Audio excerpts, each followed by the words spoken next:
So my mom just called me and she is probably almost home, so if we get a surprise guest appearance from her, I guess that'll be a bonus. But anyway, so I got some questions, and the first one is from Sean. I'm assuming that's your name because it's in your URL, but we haven't actually talked as far as I know. But anyway, um, so he asked me, have you seen any recent movies or do you want to see any movies? I wanted to see Her. Um, it's still out, right? That's still a thing, but I haven't seen any movies recently.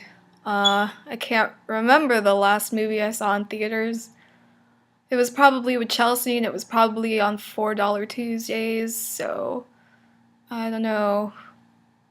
I don't really when I get time off from work and school. I don't really like to just spend a whole evening, or I mean, it's not even a whole evening, but I don't really like sitting still for that long because I'm out with people. I'd rather be, I don't know, drunk. But anyway, uh, so thank you for asking.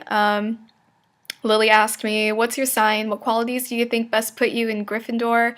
And your favorite or top three X-Men? So I am on the cusp between between Scorpio and Sagittarius. My birthday is November 22nd, and depending on your astrological source, it will tell you I'm either a Scorpio or a Sagittarius. I think I have qualities from both, um, because I can be pretty quiet or, not socially engaging if I don't have to be, like a Scorpio. But it's not from like emotional coldness. It's really just, I don't know. It's not from anything negative. It's not from a negative place where I'm just like that, but which is typically how Scorpios are described. Like they're described as being withdrawn and cold, but yeah, I'm not like that. But I also think I I would call myself spunky, like a Sagittarius, but not, particularly adventurous or headstrong. You tell me. From what you know about me, you tell me what my sign is because I don't know. What qualities do you think best put you into Gryffindor? Um, I not so much qualities I have, but the ones I admire are bravery, and standing up for what's right. And I showboat a little bit if I can, which I can't usually because I have nothing to, you know, like I have nothing. I don't. Anyway, yeah, I guess that's what puts me in Gryffindor. And your favorite X-Men? X-23 for sure. She's my girl. Storm number two, and I'm gonna say Psylocke, even though I don't know too much about Psylocke, and parts of what I know about her, or like her story at least, like I don't care for, but I like her powers and I like her design anyway. Her character design. Um, yeah, I haven't read too much. I haven't read a lot of comics recently, actually, but that's what I'm gonna say. That's what I'm going with. And Anon asked me for multiples of 10 from that one set of questions that I reblogged. Let me find it. Okay. What are you craving right now? My voice cracked. Oh, male attention from a particular male. I'm sure you are all up to date on that situation. Have you ever met a celebrity? Um, I was ignored by Lou Ferrigno at WonderCon 2012.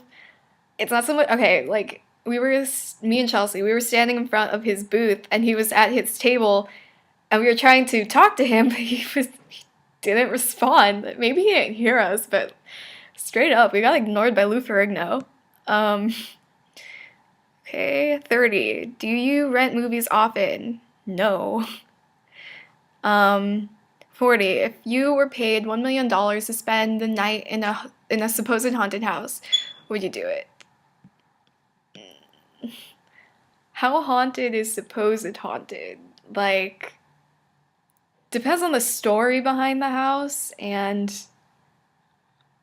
$1 million. I'd probably do it, but I'd probably have a lot of reservations and I would probably want to do it with somebody else. Yeah, I don't know. I'd probably do it.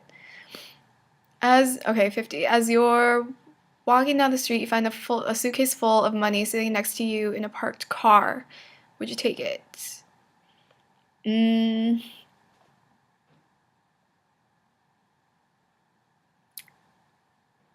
Probably not. And it's not because I have any notions of like, trying to return it to the rightful owner. It's because I don't want to get caught taking it. And if it's like, what if it's like blood money or something? Like, I don't want any of that coming back to me. So I probably wouldn't take it. It's not the same as like finding a freaking dollar on the ground. It's a suitcase full of money. Like, that's sketchy. That's there for a reason, and I don't want any part. And then 60, last one. If you could choose the sex of your unborn child, would you want to? I'm not having children, but if I had to have children, I'd probably want a boy. And yeah, I would, if I could, I would ensure that it was a boy just because, you know, you follow me, boys have less bullshit to deal with, and I would totally raise it in a gender neutral, or I would, raise it to respect people more than boys are being raised currently. But anyway, and then another Anon sent me, quote unquote, video, blowjob giving advice. Yeah, here's some advice. Use your teeth all the time. Just always use your teeth. That will give you just the best audible response. Yeah, have fun. You have fun. Make good choices. Okay. Thank you for asking, all of you. Cool, my mom's not home. Anyway, bye.